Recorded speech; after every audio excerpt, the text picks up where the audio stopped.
din ito ng kung papaano siya tratuhin. Kung papaano siya tratuhin ng tao at ng mga Kristiyano.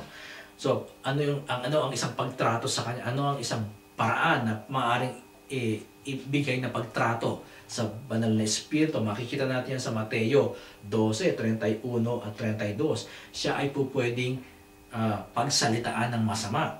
O sa English, pwede siyang i-blaspheme. No? Sa Mateo 12:31 hanggang 32, ganito ang sabi ni Jesus.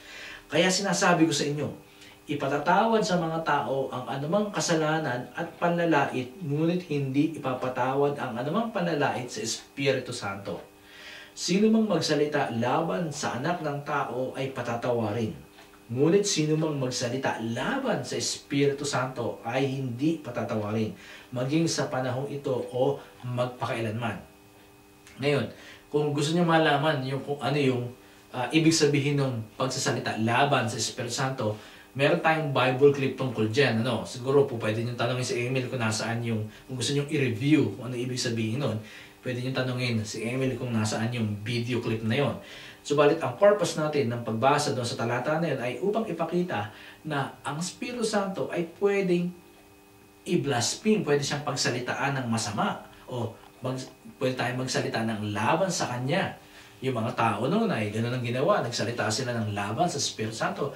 They blaspheme the Holy Spirit. At sabi ni Kristo sa kanila, na walang kapatawaran yun kapag sila ay nag-blaspheme sa Holy Spirit. Pero sa atin, hindi na mangyayari yung blasphemy against the Holy Spirit. The point is, the Holy Spirit can be blasphemed because He is a personal being. Siya ay isang persona, kaya po pwede siyang i-blaspheme. Pero yung kuryente, yung kapangyarihan, yung dynamite, o kahit ng nuclear power, hindi mo pwedeng i-blaspheme yun. Hindi ka pwedeng magsalita ng laban doon sa mga bagay na yun sapagkat wala silang personality. Tanging ang mga persona lamang ang pwede mong sabihan ng masasama at sila ay masasaktan. At dito nga, ang Espiritu Santo, pag sinabihan mo siya ng masama, sabi ni Jesus, nung panahon ni Jesus, pag nagsalita sila laban sa Espiritu Santo, pag nagsalita sila ng masama laban sa Espiritu Santo, walang kapatawaran yon. Pero magsalita ka ng masama kahit ng panahon nila, kahit na magsalita sila ng masama laban sa araw, walang kwenta, walang saysayon kasi bagamat ang araw, merong kapangyarihan, merong influence, merong power, pero hindi mo pwedeng i-blaspheme, hindi mo pwedeng pagsalitaan ng masama at pagkatapos ay merong kaukulang parusa. Sapagkat yun ay hindi naman persona, hindi naman Diyos. Subalit ang Espiritu Santo, pag nagsalita ka ng laban sa Kanya, nung panahon ni Jesus, ay walang kapatawaran. At yun ay nagagawa laban sa Kanya sapagkat siya ay isang persona. Hindi ka pwedeng magsinungaling ibig sabihin, hindi ka pwedeng magsinungaling sa isang kuryente o sa anumang kapangyarihan lamang o sa anumang impluensya, sa anumang force, hindi ka makapagsisinungaling. Walang saysay. Tanging sa persona ka lamang maaaring magsinungaling. At sa Holy Spirit, pwede ka magsinungaling katulad ng ginawa ni Ananias at Sapphira, doon sa Acts chapter 5 verse 3.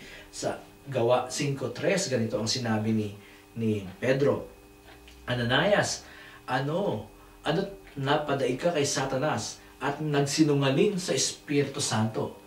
Nagsinungaling si Ananias sa Espiritu Santo. Pwede ka bang magsinungaling sa isang hindi persona? Ikaw ba ay makapagsisinungaling sa pusa? Ikaw ba ay makapagsisinungaling sa bulaklak? Ikaw ba ay makapagsisinungaling sa ibon? Hindi, walang saysay. Tanging sa persona ka lamang makapagsisinungaling ka sa anak mo, sa asawa mo, sa nanay mo, sa tatay mo, sa lolo mo. Tanging sa persona at sa Diyos makapagsisinungaling ka. Kaya nga dito, si Pedro, sinabi niya, napadaig ka kay Satanas at nagsinungaling sa Espiritu Santo. And later on sa verse 5, ikaw ay nagsinungaling sa Diyos. So, tanging sa persona lamang maaring makapagsinungaling ang isang tao. At sa Holy Spirit, nakapagsinungaling si Ananias. na nangangahulugan lamang na ang Espiritu Santo ay isang persona, hindi siya isang kapangyarihan lamang. At doon sa Ephesians chapter 4, sabi, Ephesians 4 verse 30, Efeso 4:30, at huwag ninyong dulutan ng pighati ang Espiritu Santo, sapagkat ito ang tatak ng Diyos sa inyo, ang katibayan ng inyong katubusan pagdating ng araw. Ang sabi, huwag ninyong dulutan ng pighati ang Espiritu Santo. Pwede mo bang dulutan ng pighati ang isang kapangyarihan lamang? Pwede bang dulutan ng pighati ang isang kapangyarihan lamang? No, katulad ng kuryente o ng araw o ng anuman. Pwede bang tayong magdulot ng pighati sa isang bagay, sa isang powerful na speaker, no, yung sound system. May kapangyarihan niya na magbigay ng sound. Kaya nga bumasag ng salamin minsan ang mga malalakas na speakers. So sila may power. Pwede mo bang dulutin ng pighati ang mga ganong klaseng kapangyarihan? Hindi, sapagkat hindi sila persona. Ang tanging madudulutan mo ng pighati ay ang persona. Pwede kang magdulot ng pighati sa iyong mga magulang, sa iyong asawa, no? Ngayon, itong bagay na ito, do not grieve the Holy Spirit. Dapat ilagay natin sa isipan natin ito Sa katunayan, kapag ito ay laging nasa isip natin na mapipighati natin ng Espiritu Santo, makaiiwas tayo sa pagkakasala. Ang isang bata o isang anak na nagmamahal sa kanyang mga magulang, kapag natutokso siya na gumawa ng isang bagay na lalabagin niya ang utos ng kanyang mga magulang at naiisip niya na yun ay magdudulot ng pighati sa puso ng kanyang magulang, ng kanyang ina, naiiwasan niya, no? Naiiwasan niya na gumawa ng bagay na yun.